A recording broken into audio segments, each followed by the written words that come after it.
Very good evening से लोगों को। तो चलिए जल्दी सभी लोग आज की क्लास की स्टार्ट करते हैं। आज की क्लास का टॉपिक आपने देख ही लिया है, पोर्ट्स ऑफ इंडिया। बहुत सारे बंदरगाह हैं, इसमें से हम सिर्फ और सिर्फ बात करेंगे किसकी, मेजर पोर्ट्स की।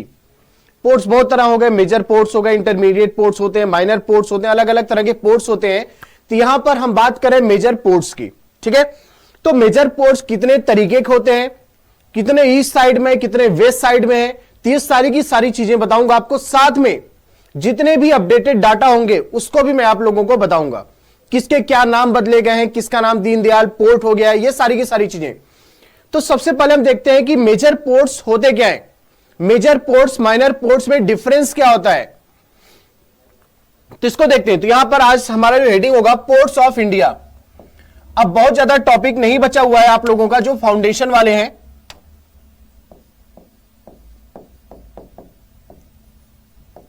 पोर्ट्स ऑफ इंडिया,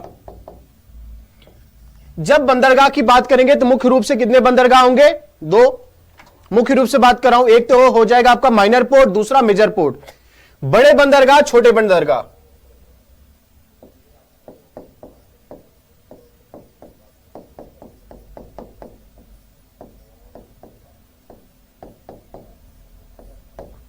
इस टॉपिक को थोड़ा सा ध्यान से देखेंगे और यहां पर एग्जाम में काफी कुछ पूछा जाता है इससे रिलेटेड, तो सबके सब याद रखेंगे, ठीक है। तो पोर्ट्स दो तरीके के मैंने शॉर्ट में बता दिया था, तो एक बार फिर से रिवीजन के तौर पे मैं आपको बता दूं। एक होता है मेजर पोर्ट्स,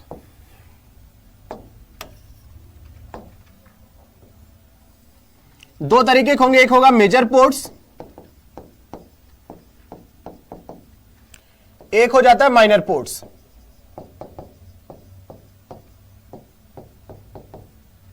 माइनर पोर्ट्स, बड़े बंदरगाह, छोटे बड़े बंदरगाह।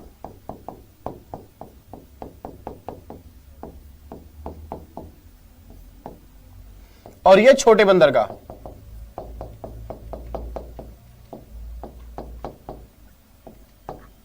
बड़े बंदरगाह किसका पार्ट है, तो कल बताया था, अगर आपको याद हो तो आप इसमें याद कर सकते हैं। Part of union list. अगर मैं यहां पर यह लिख दिया कि बड़े बंदरगाह में ये यूनियन लिस्ट का पार्ट है, तो इससे सारी की सारी चीजें वैसे क्लियर हो गई कि मतलब इसमें कानून बनाने का अधिकार किसके पास है, यूनियन गवर्नमेंट के पास, मतलब पार्लियामेंट के पास, ठीक है। पार्लियामेंट मतलब लोकसभा, राज्यसभा और प्रेसिडेंट, तीनों को मिलाकर पार्लियामेंट बोलेंगे। तो ये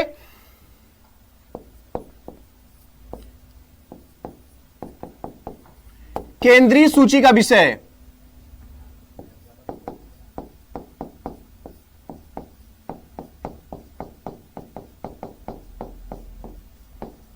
और अगर हम इसके माइनर पोर्ट्स की बात करें, it is a part of concurrent list.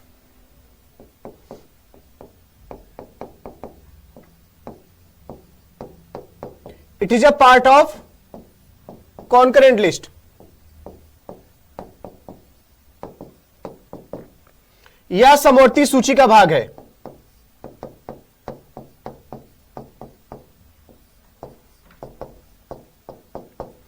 यह समवर्ती सूची का भाग है। अब समवर्ती सूची का मतलब क्या हुआ, कॉन्करेंट लिस्ट का मतलब क्या हुआ, एक ऐसा लिस्ट, क्योंकि देखो अपने देश में अगर पार्लियामेंट है, राज्य सरकारें हैं, तो ये डिसाइड होना बहुत ज्यादा जरूरी, कौन किस पे कानून बनाएगा। अगर ये डिसाइड नहीं होगा तो एक दूसरे का सर फोड़ देंगे सब।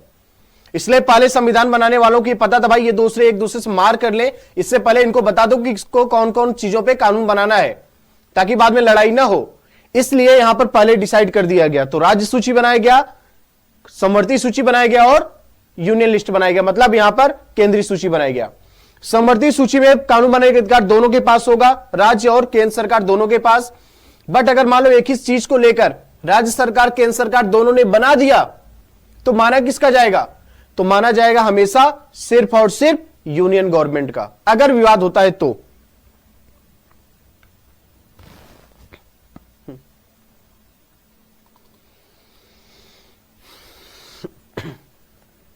चलिए, तो यहां पर यह हो गया। अब मेजर पोर्ट्स की अगर हम बात करें, मेजर पोर्ट्स में भी दो तरीके के पोर्ट होते हैं। एक ऐसा बंदरगाह जो नदी पर बना हुआ है, एक ऐसा बंदरगाह जो समुद्र पर बना हुआ है। तो जो मेजर पोर्ट्स है, ठीक है, बड़े बंदरगाह इसमें से 12 सी पोर्ट है और 1 रिवराइन पोर्ट है। बता चुका हूं कि कौन सी रिवराइन पोर्ट है। 12 समुद्री बंदरगाह,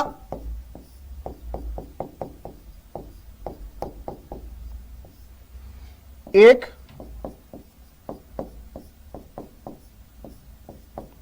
नदी पर बना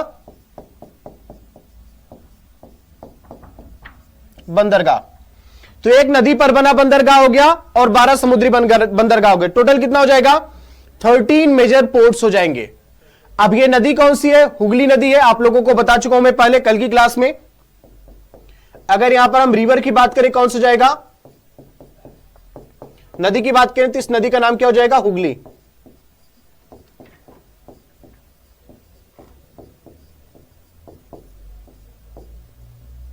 हुगली नदी। ठीक है, ये हो गए पोर्ट्स ऑफ इंडिया, भारत के बंदरगाह। ठीक है, माइनर पोर्ट्स में बहुत सारे हैं, उसका कोई एग्जैक्ट डाटा नहीं है, तभी इस चीज को हम यहां पर मेंशन नहीं कर रहे हैं। तो मेजर पोर्ट्स यही सब हमें जानने को 13 बंदरगाह कौन से हैं, और जो मैं आपको बताऊं यही मानना है। इंटरनेट पर आपको अलग अलग पोर्ट्स देखने को मिलेंगे, तो उन सब चीजों पर आपको बिलीव नहीं करना है। जो मैं आपको पढ़ा रहा हूं वही चीज आपको कंसीडर करके चलना है। ठीक है, चलो तो देखते हैं कि वो 13 बड़े बंदरगाह कौन से हैं और कहां पर हैं।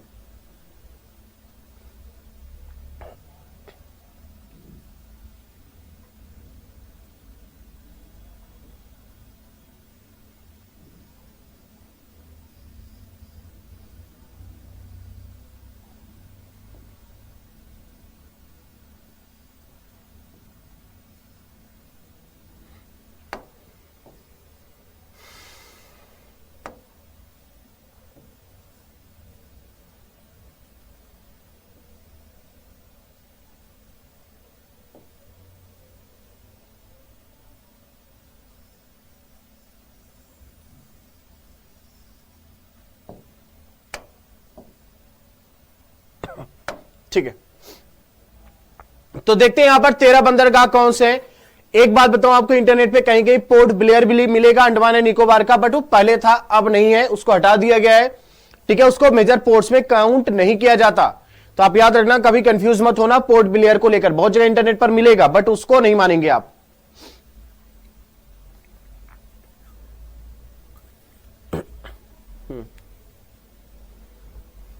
ठीक है, तो देखते हैं एक एक करके। उम्मीद है कि आपको राज्यों की लोकेशन थोड़ा थोड़ा अंदाजा होगा।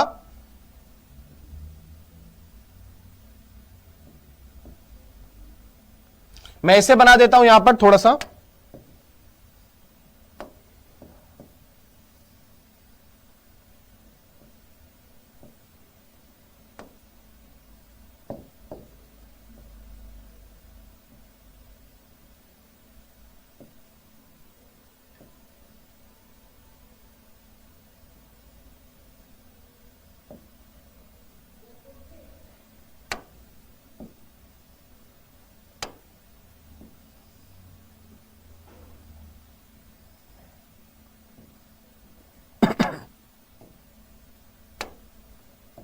इससे अच्छा तो एक ब्लैंक मैप ले लिया होता, ज्यादा बेहतर होता। कोई बात नहीं, उम्मीद है कि आपको हल्का हल्का थोड़ा बहुत आइडिया मिल रहा होगा।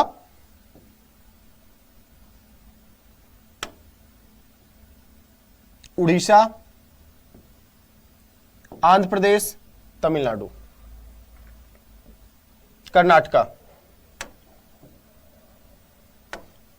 ठीक है, गुजरात, महाराष्ट्र, गोवा, कर्नाटक, केरल, तमिलनाडु, आंध्र प्रदेश, और ये हो जाएगा आपका उड़ीसा, और ये हो जाएगा पश्चिम बंगाल। भारत के ये 9 कोस्टल स्टेट है, 9 तटीय राज्य हैं। तो जहां पर तट होगा वहीं पर आपको ये भी देखने को मिलेगा। चलो एक एक करके देखते हैं।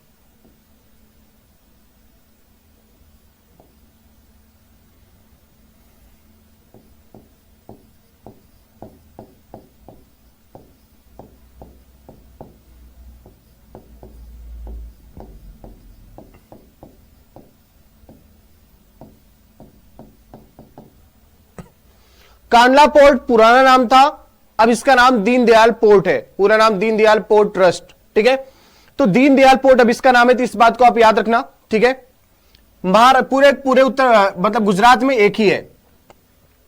कार्गो हैंडलिंग में, जो कार्गो को हैंडल किया जाता है, भारत में सबसे बड़ा बंदरगाह। आप देखते हैं कार्गो हैंडलिंग मतलब क्या हुआ, जो देखते हैं बड़ी बड़ी जहाजें जो आती हैं, सबसे बड़े लेवल पे जो भारत में हैंडल करता है वो जो बड़ी बड़ी जहाजें होती है उसको, वो ये हो जाएगा। इसके बाद यहां पर हो जाएगा मुंबई पोर्ट। मुंबई पोर्ट ये भारत का नेचुरल पोर्ट है और यह भारत का सबसे बड़ा बंदरगाह है। क्या यह भारत का सबसे बड़ा बंदरगाह है, इस बात को याद रखना। अब इस पे लोड काफी ज्यादा पड़ रहा था, इतनी सारी जहाजें आ रही हैं भाई, वो भी मुंबई, इतनी सारी जहाजें आ रही हैं, इसके प्रेशर को कम करने के लिए इसी की वजह से एक और बंदरगाह का निर्माण किया गया। निर्माण किया गया मतलब वो आर्टिफिशियल पोर्ट हो जाएगा और उसका नाम था जवाहरलाल पोर्ट। ठीक है, जवाहरलाल पोर्ट, जिसे पहले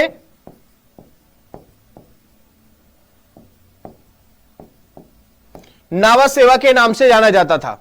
ठीक है, तो मुंबई आपका नेचुरल पोर्ट हो गया, भारत का सबसे बिजी पोर्ट, भारत का सबसे बड़ा बंदरगाह। ठीक है, नेचुरल पोर्ट। लेकिन ये साथ में जवाहरलाल पोर्ट के बारे में क्या है, जवाहरलाल पोर्ट की अगर हम बात करें तो यह भारत का सबसे बड़ा कंटेनर पोर्ट है। कंटेनर आप देखते होंगे बहुत सारे बंदरगाह पे, ठीक है, वहां पर कंटेनर रखे होंगे। अगर आप में से कोई पबजी उबजी खेल रहा होगा तो आपने जॉर्जो पूल और ये सब देखा होगा, वो जो कंटेनर रखे होते हैं। ठीक है, तो उन्हीं कंटेनर की बात करें तो सबसे बड़ा कंटेनर पोर्ट कौन सा भारत का, जवाहरलाल पोर्ट। ठीक है, अब इसके बाद गोवा में भी है क्या, तो महाराष्ट्र में 2 हो गया, गुजरात में 1 हो गया, गोवा में भी 1 है।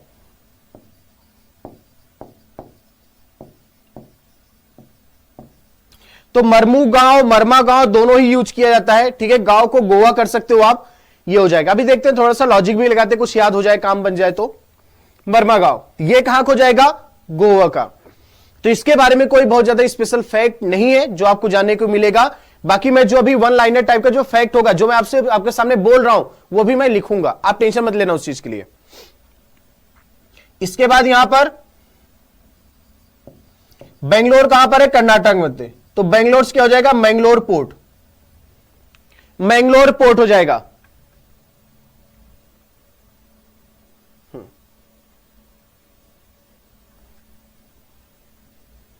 आप लोग कमेंट ऊपर भाग गया। इसके अलावा केरल मिलेगा कोच्चि पोर्ट।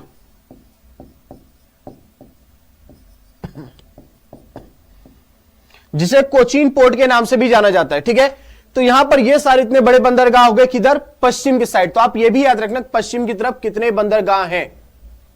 सबसे ज्यादा बंदरगाह जो है वो आपको देखने को मिलेगा तमिलनाडु में, बड़े बंदरगाहों की बात करें तो। ठीक है, जैसे दीनदयाल हो गया, 1 2 3 4 5 6, 13 बंदरगाहों में से 6 जो है पश्चिम की तरफ है, बाकी सब पूरब की तरफ मिलेंगे।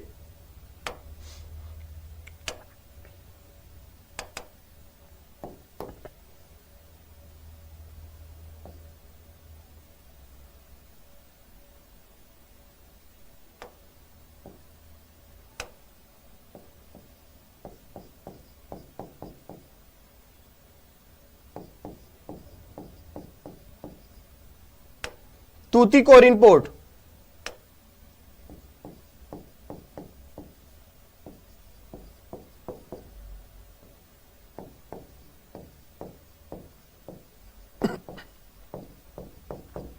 चेन्नई पोर्ट, ये मतलब ये जो है बंगाल की खाड़ी का सबसे बड़ा बंदरगाह है।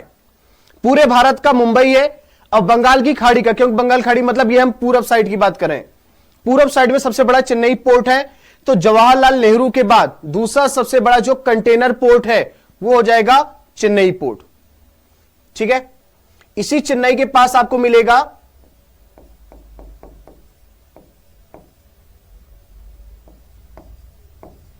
एन्नोर पोर्ट।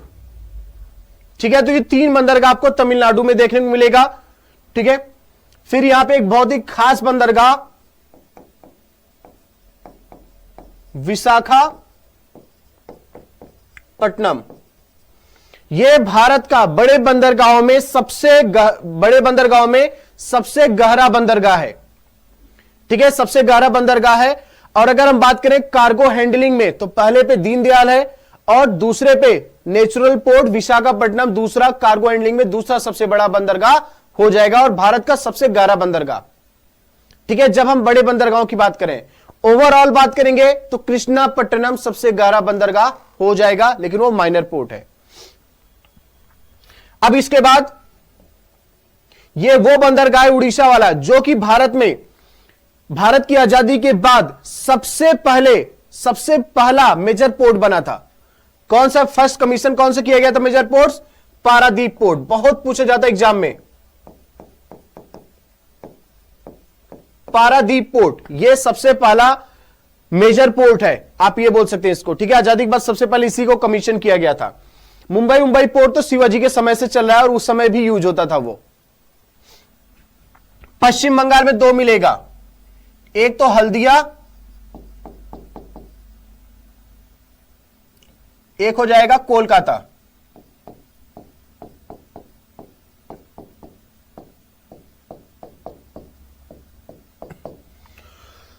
तो आपके सामने ये 13 के 13 बंदरगाह हैं।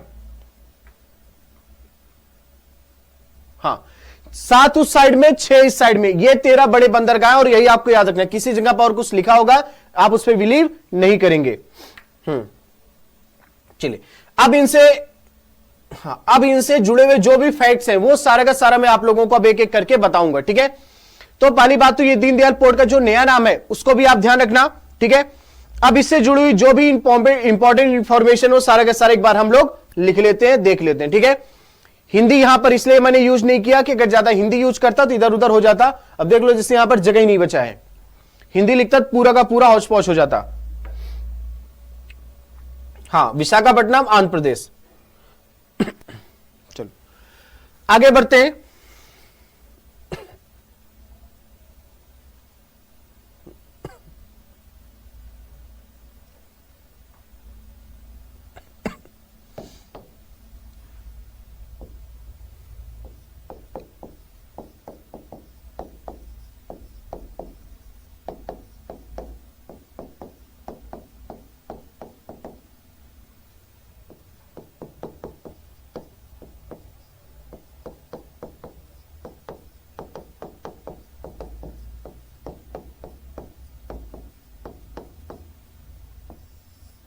बंदरगाह से जुड़े तथ्य, बंदरगाहों से जुड़े तथ्य।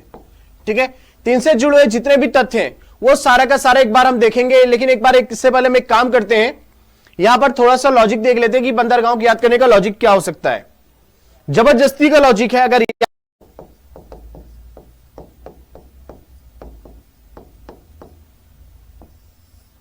बंदरगाह से जुड़े तथ्य, बंदरगाहों से जुड़े तथ्य।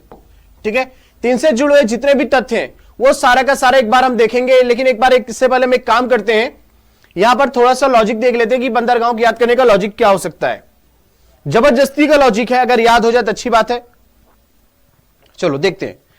2002 का जो दंगा हुआ था उसमें बहुत सारे लोगों की जान गई थी, तो वहां पर एक कांड हो गया था। यह समझ लीजिए कि 2002 का कांड कहां पर हुआ था? गुजरात में। ठीक है, गोधरा कांड का नाम सुने होगा। तो 2002 का कांड कहां हुआ था? कांडला। तो कांड से कांडला हो जाएगा। कांडला कहां पर मिलेगा? 2002 वाला याद कर लेना, गुजरात। कांडला का नाम क्या हो गया? दीनदयाल। वैसे बीजेपी हर एक चीज का नाम दीनदयाल से ही रखती है। ठीक है, फाउंडर है तो दीनदयाल के नाम से, तो कोई भी दीनदयाल। दूसरा, मुंबई कहां पर है? ये तो इसमें कुछ कहानी नहीं है। मुंबई और चेन्नई तो बोलना ही नहीं है, तो आपको वैसे याद रहेगा। चेन्नई, मुंबई, चेन्नई, कोलकाता। कोलकाता पश्चिम बंगाल में, चेन्नई आपका तमिलनाडु में, मुंबई आपका महाराष्ट्र में। तो मुंबई के पास में ही, अब याद रखो, जो देश के पहले प्रधानमंत्री होंगे वो भी स्टार तो थे ना। स्टार लोग कहां पर रहते हैं? मुंबई रहेंगे। ठीक है, तो मुंबई नहीं, मुंबई के पास मतलब रहेंगे महाराष्ट्र में ही सारे स्टार लोग। तो अपने देश के प्राइम मिनिस्टर भी स्टार थे, तो स्टार कहां पर रहेंगे? मुंबई के पास में जवाहरलाल नेहरू पोर्ट हो गया। गोवा में लोग बीच पर नहाने जाते हैं, एंजॉय करने जाते हैं। तो ऐसे याद रखो, गोवा लोग गए और वहां पर मरमरा गए लोग। मरमरा गए मतलब मरमा गांव। ठीक है, कहां मरमरा गए? गोवा में। तो गोवा में मरमरा गए, मरमा गांव।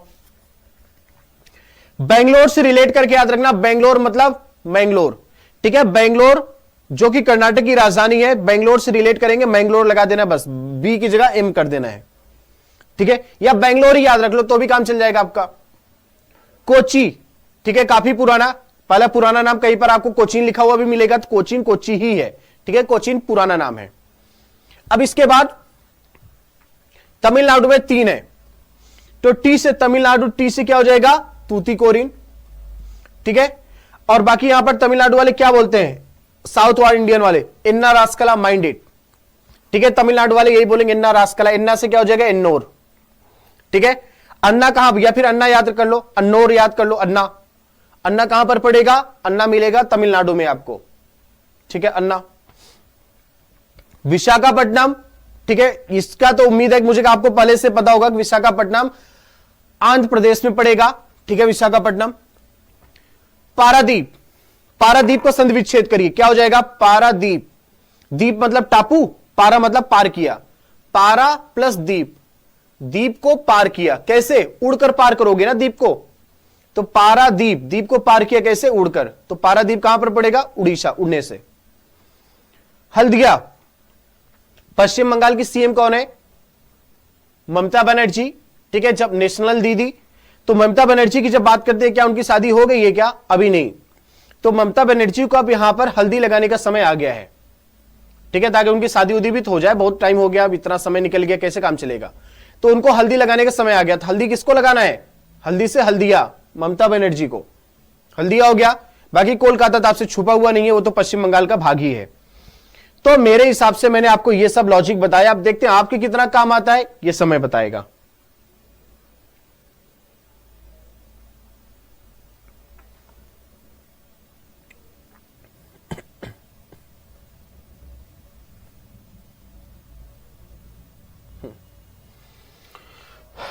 चलो,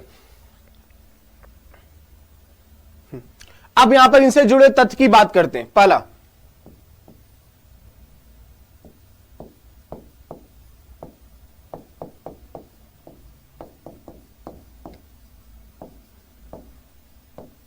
लार्जेस्ट नेचुरल पोर्ट,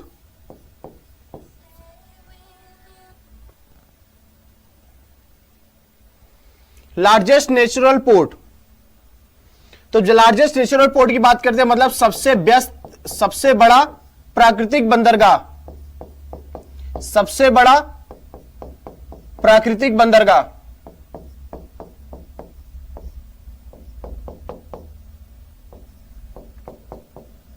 क्या हो जाएगा इसमें, लार्जेस्ट नेचुरल पोर्ट में क्या हो जाएगा, मुंबई पोर्ट। अभी आपको मैंने बताया था शिवाजी के टाइम से यूज हो रहा है,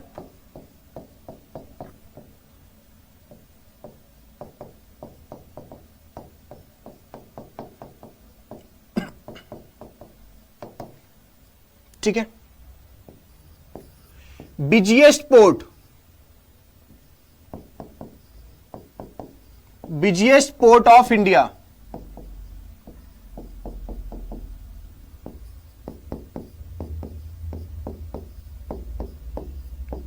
भारत का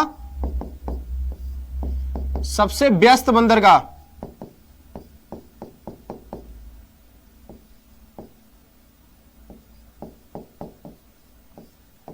भारत का सबसे व्यस्त बंदरगाह, यह क्या हो जाएगा, आंसर सेम हो जाएगा, मुंबई पोर्ट, मुंबई बंदरगाह, ठीक है।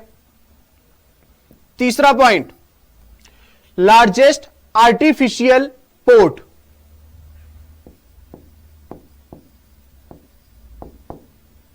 या लार्जेस्ट मैनमेड बोलिए चाहे आर्टिफिशियल बोलिए,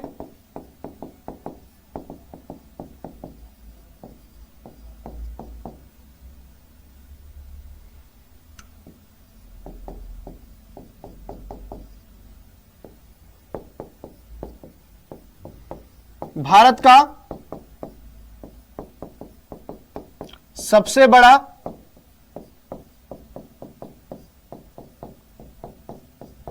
मानव निर्मित बंदरगाह, भारत का सबसे बड़ा मानव निर्मित बंदरगाह, इसका आंसर क्या हो जाएगा, अभी मुंबई के ठीक बगल वाला, मतलब जो प्राइवेट, मतलब जो नेचुरल है और जो आर्टिफिशियल, दोनों बगल बगल में है, क्या हो जाएगा? जवाहरलाल नेहरू पोर्ट, या फिर इसे नावा सेवा के नाम से भी जाना जाता है। इसको शॉर्ट में JLNP भी लिखा जाता है।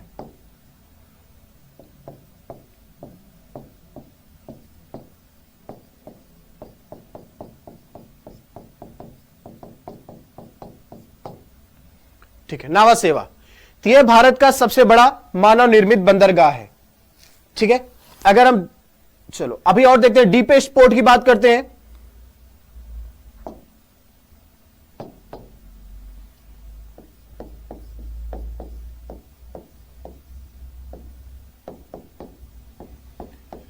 डीपेस्ट पोर्ट ऑफ इंडिया, इसका आंसर क्या हो जाएगा?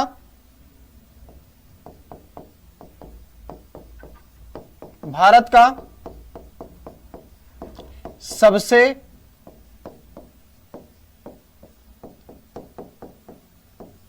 गहरा बंदरगाह,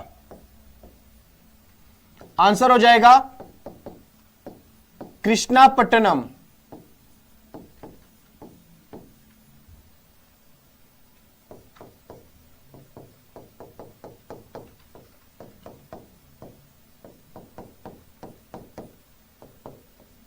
कहां पर?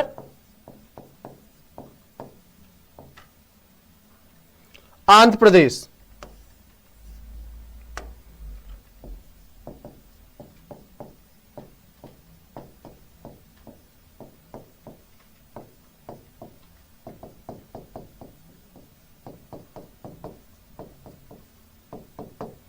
आंध्र प्रदेश, कृष्णापट्टनम। ये पूछा है डीपेस्ट पोर्ट ऑफ इंडिया। अगर मैं आपसे बोलूं deepest major port of India,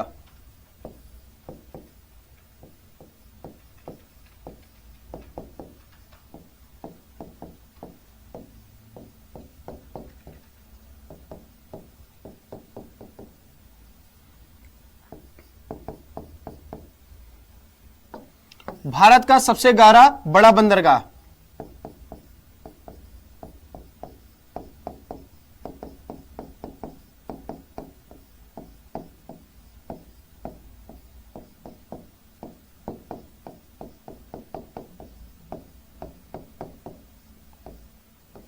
Bharat का सबसे गहरा बड़ा बंदरगाह, यहां पर आंसर क्या हो जाएगा? विशाखापट्टनम।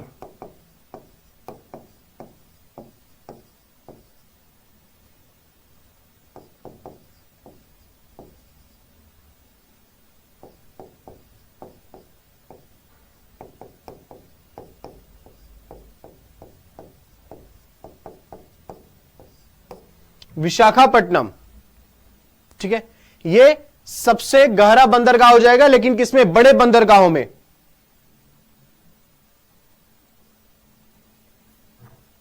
ठीक है, आगे बढ़ते हैं। ये डीपेस्ट हो गया। अगला पॉइंट, लार्जेस्ट कंटेनर पोर्ट कौन सा हो जाएगा? बहुत important. Largest container port of India,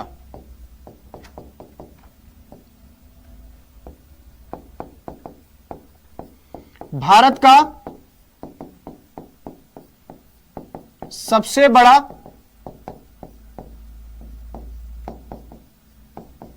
container बंदरगाह। सब जगह कंटेनर आपको यही मिलेंगे। तो मुंबई पोर्ट के बर्डन को कम करने के लिए इसको बनाया गया था, तो वही आ जाएगा आंसर क्या?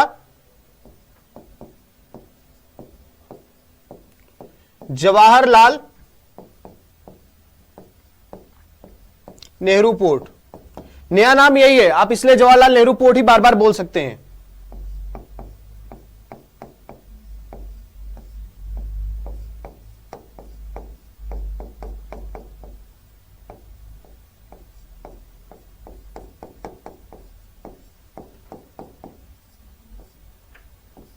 जवाहरलाल नेहरू बंदरगाह।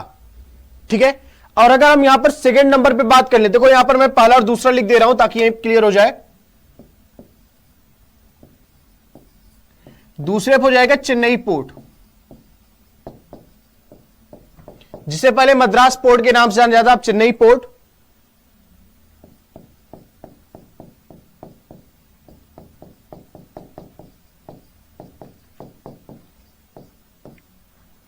चेन्नई बंदरगाह,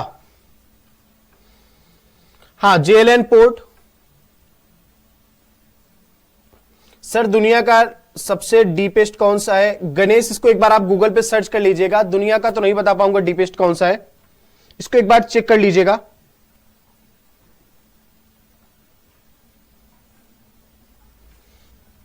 ठीक है,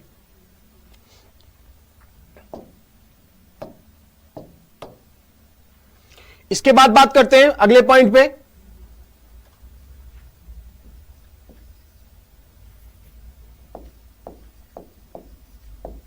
लार्जेस्ट कार्गो हैंडलिंग पोर्ट।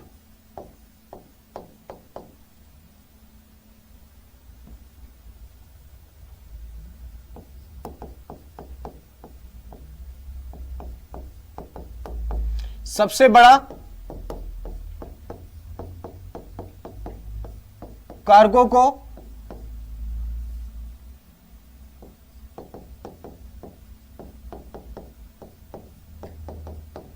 संभालने वाला बंदरगाह,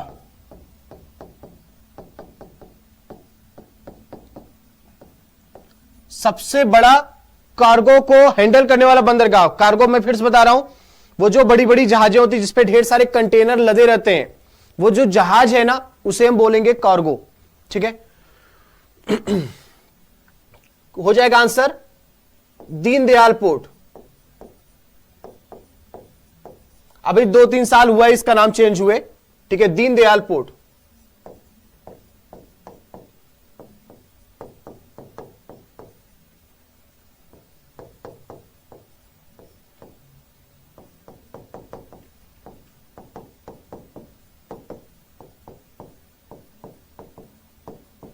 कहां पर है? Gujarat.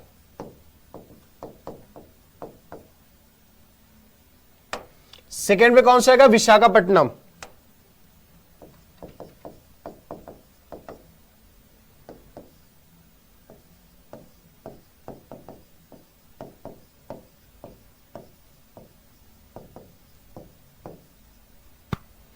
Visakhapatnam.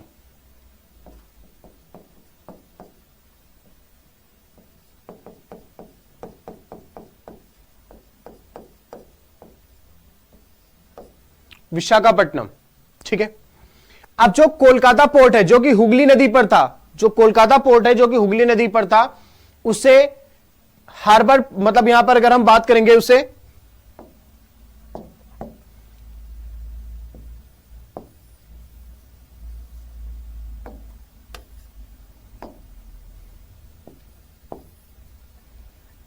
Kolkata port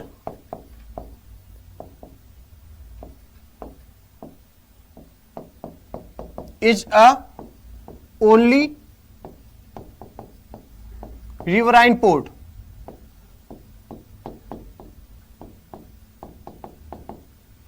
situated on the river of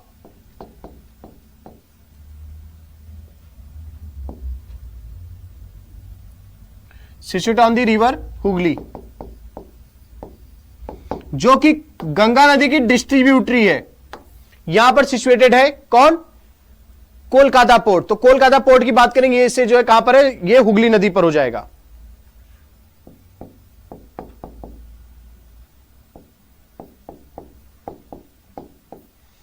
Kolkata बंदरगाह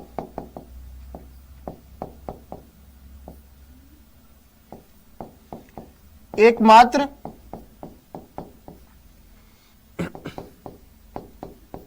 नदी पर बना बड़ा बंदरगाह है।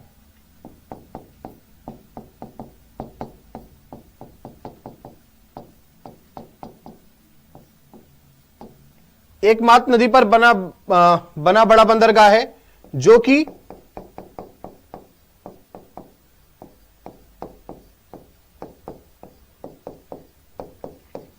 हुगली नदी पर स्थित है।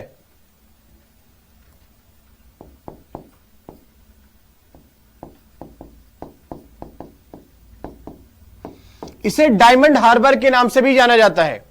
किसे? कोलकाता बंदरगाह को डायमंड हार्बर के नाम से भी जाना जाता है। देखा जाए तो इधर इस साइड में यूज काफी ज्यादा हुआ था, अंग्रेजों के समय मेन यही चलता था। ठीक है, अगले पॉइंट की बात करते हैं, इतना हो गया हो तो।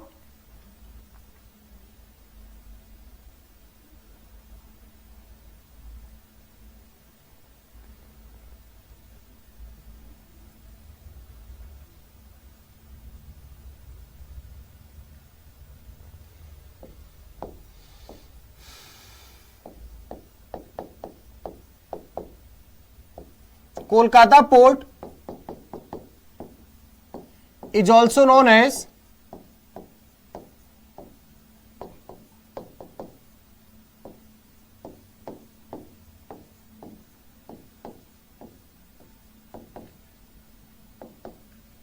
Diamond Harbour।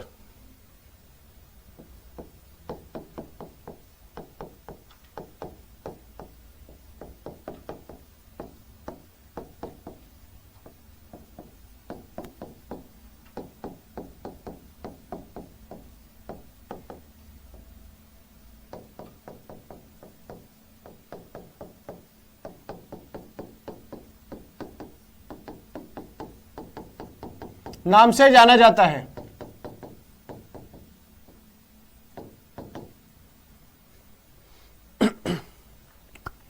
ठीक है, तो कोलकाता बंदरगाह का हो गया, डायमंड हार्बर के नाम से जाना जाता है। कहां पर मिलेगा? ये हुगली नदी के किनारे, हुगली नदी पर मिलेगा, वेस्ट बंगाल में। ठीक है, अगले पॉइंट पर आ जाते हैं। पारादीप पोर्ट बहुत इंपॉर्टेंट,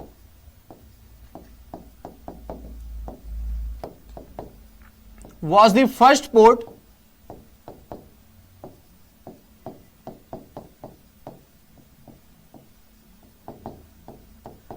commissioned after independence।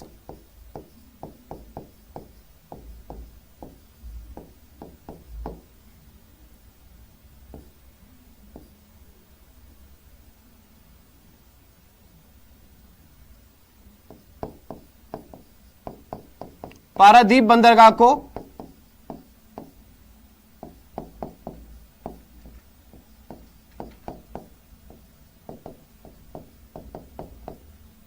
आजादी के बाद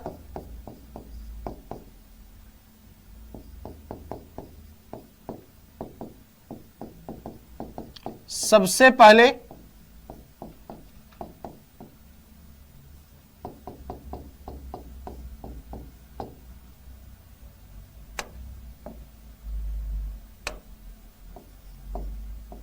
शामिल किया गया।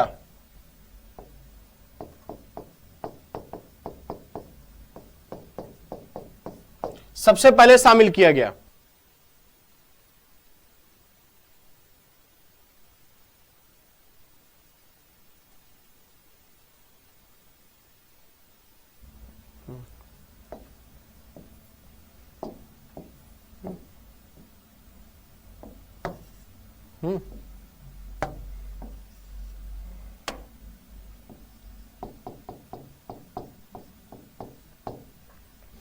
ठीक है, कभी कभी यहां पर हिंदी के वर्ड्स को लेकर हल्का सा कंफ्यूजन हो जाता है।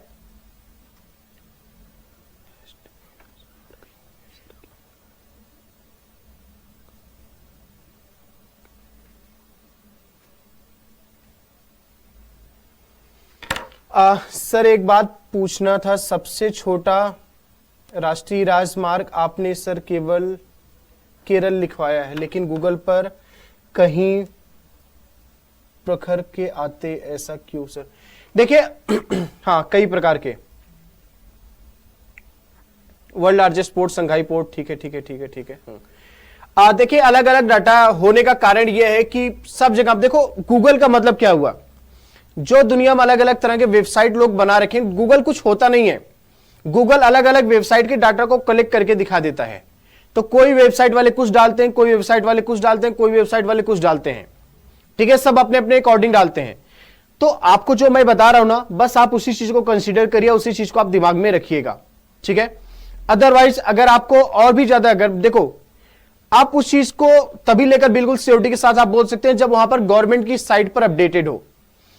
लेकिन आप यह भी देखना, अगर आप किसी गवर्नमेंट की साइट पर आप देख रहे हो तो जब बिल्कुल नीचे आओगे ना, वहां पर लिखा रहता है लास्ट अपडेटेड, लास्ट अपडेटेड। कई बार आप वेबसाइट, गवर्नमेंट वेबसाइट चेक करते हैं और आज का डाटा देख रहे हैं, पता लगा, और वहां पर जब नीचे जाकर देखोगे लिखा है लास्ट अपडेटेड 2017, लास्ट अपडेटेड 2018। तो गवर्नमेंट के डाटा में भी इस तरह का थोड़ा सा बदलाव हो जाता है।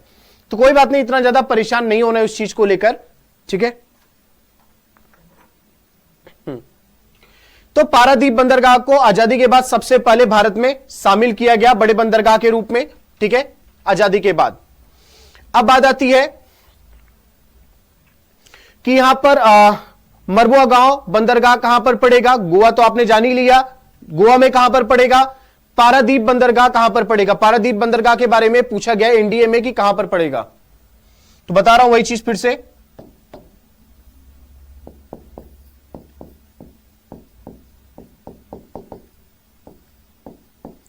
पारादीप पोर्ट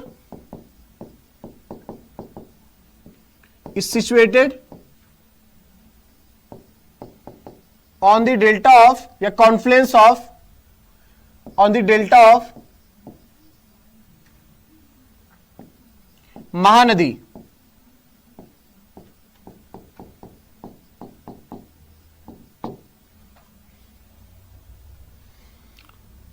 पारादीप बंदरगाह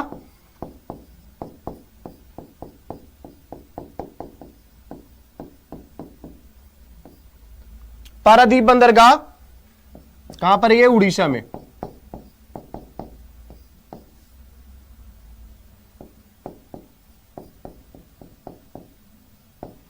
पारादीप बंदरगाह महानदी के डेल्टा पर स्थित है।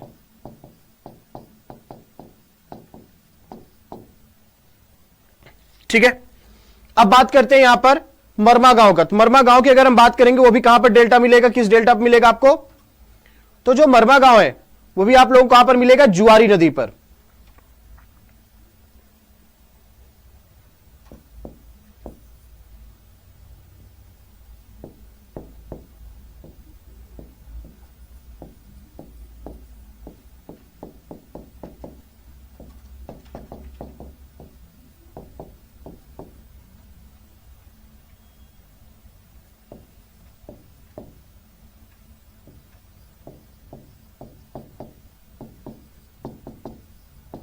हालांकि जुआरी और मांडोवी रिवर के बीच में पड़ेगा, लेकिन यह मुख्य रूप से जुआरी नदी के पास मिलेगा।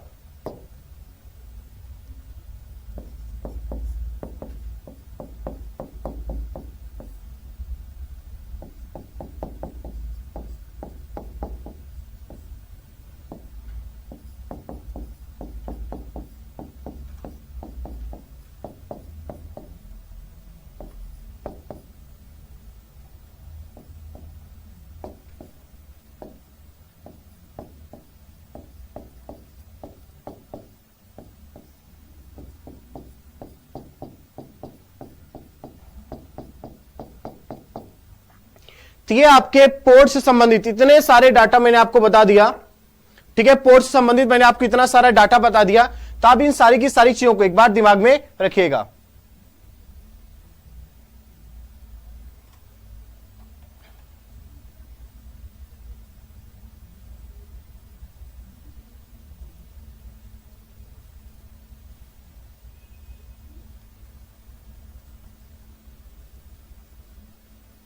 हो गया। अब यहां पर मैंने आपको बस एक ही चीज नहीं बताया कि स्टेट के बारे में नहीं बताया कि कौन सा किस स्टेट में है। हालांकि मैंने बता दिया, तो उम्मीद मैं यही सोचकर कर रहा था कि आपको सारी की सारी चीज दिमाग में आ गई होंगी कि कौन सा पोर्ट कहां पे किस राज्य में होगा। इतना अगर आपने 1 घंटे तक सिर्फ बंदरगाह पढ़ा है।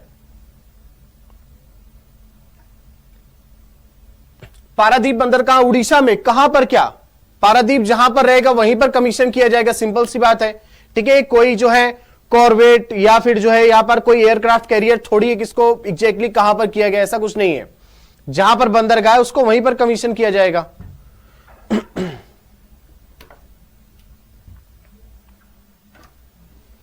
देखिए एनिमेस वर्ल्ड ज्योग्राफी कब से शुरू होगी, मतलब आप रैंक करके हैं, ठीक है।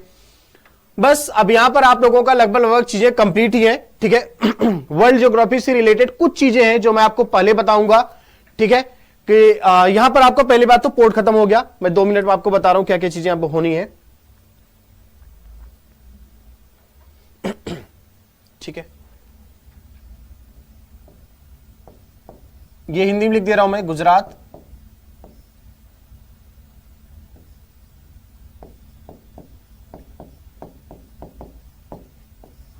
महाराष्ट्र, गोवा,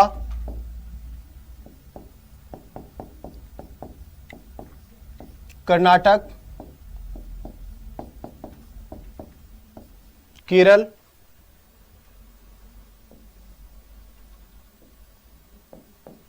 तमिलनाडु, आंध्र प्रदेश, उड़ीसा, पश्चिम बंगाल, ठीक है। एक चीज अब देखो, कोई भी चीज अगर वन लाइनर टाइप रहा करे ना, कोशिश किया करिए खुद से एक बार सर्च करने का। एक बात मैं आप लोगों को और बता दूं, बहुत सारी जो फैक्चुअल इंफॉर्मेशन है ना, जरूरी नहीं कि आप मेरे से पूछें उसका आंसर मुझे पता ही हो, ठीक है। बहुत सारे ऐसे फैक्चुअल इंफॉर्मेशन होती है जिसका आंसर शायद मैं न दे पाऊं।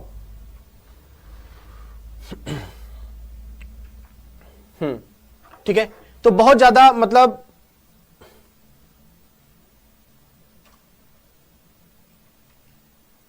ओके प्रिंस सिंह, ठीक है। तो यहां पर आपका पोर्ट से रिलेटेड जितना भी कुछ था, 1 घंटे तक आपने सिर्फ पोर्ट ऑफ इंडिया पढ़ा है। इतनी सारी इंफॉर्मेशन मैंने आप लोगों को दे दिया, कहीं से भी अब आपको कहीं से और कुछ पढ़ने की जरूरत नहीं है, यही सफिशियंट है, ठीक है। कौन सा किस नदी के किनारे पर है, कौन सा रिवराइन पोर्ट है, कौन सा सी पोर्ट है, तो जितनी भी तरह की इंफॉर्मेशन थी, कौन सा गहरा है, कौन सा कम गहरा है, मतलब सारा का सारा बता दिया आपको, ठीक है। अब इसके बाद अब आपका जो टॉपिक बचता है वो क्रॉप। देखो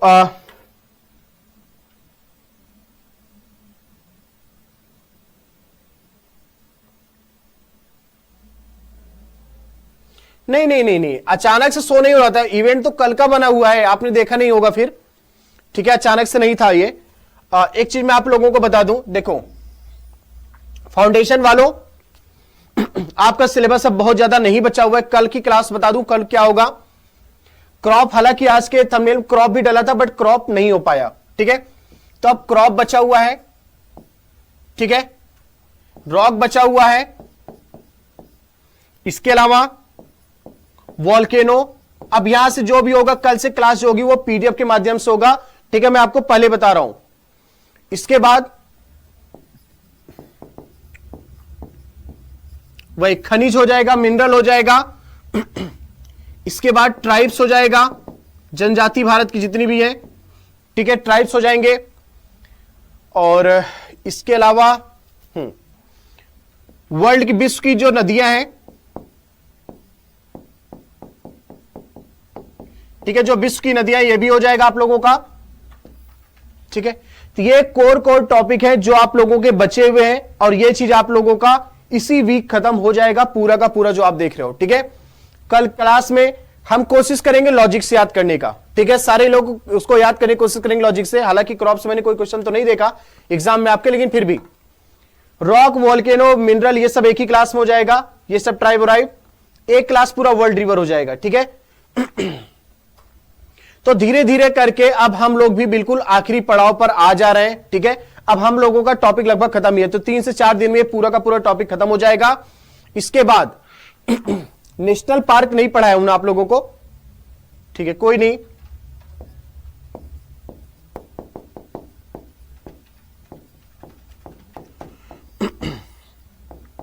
नेशनल पार्क करवा दे रहा हूं। नेशनल पार्क वैसे अब क्या बताऊं, ये लगभग 2 घंटे ले लेगा, ठीक है। तो पूरा वीक ये टॉपिक खत्म हो जाएगा। और जो एक जनरल टॉपिक होता है ज्योग्राफी में, जो कि आपका मोर देन 90% टॉपिक कवर करेगा, क्या बोल रहा हूं मैं, मोर देन 90%, वो आपकी ज्योग्राफी इस वीक तक कंप्लीट हो जाएगा। हल्का फुल्का अब जो आप लोगों का लैंडफॉर्म और ये सब होगा, उस टॉपिक को मैं किसी भी समय करा दूंगा, बट आप लोग ये समझना कि इस वीक में आपका लास्ट क्लास हो जाएगा।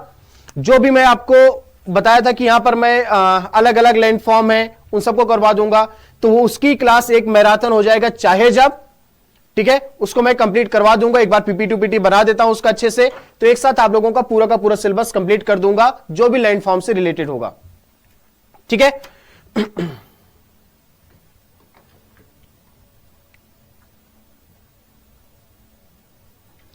हाँ, डिजिट, हाँ ठीक, वही मैं सोच रहा था, कुछ तो मिस हो रहा है, ठीक है।